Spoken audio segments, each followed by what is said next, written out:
Welcome. In front of me is the Ledger Nano X, and today I'll show you how to add an Ethereum wallet.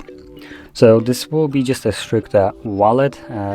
Won't be installing the application on the Ledger. I'm already assuming you already have it installed. As you can see, I have a bunch of them already pre-installed right here.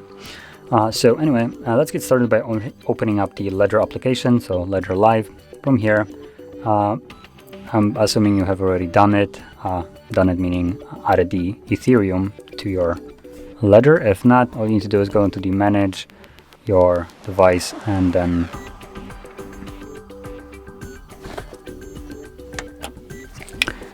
give it a second once it connects, and then simply select install whichever one you want to actually use. So talking about Ethereum, so select install, and from there I'm going to show you how to add the actual wallet. So you go into the accounts, and in here we're going to select the plus button, add account. We're going to select Ethereum,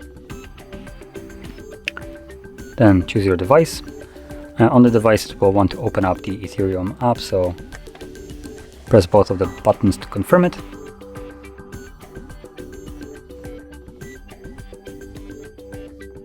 And there we go, it's now added once you click on continue.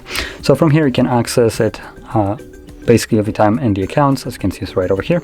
Once you click on it, you can select, for instance, receive, just so we can check, as an example, the wallet address. So from here select continue without my device. It's just a quicker way, and there we go. As you can see, there is your wallet address, which you can quickly copy it or share it from here, along with the QR code obviously.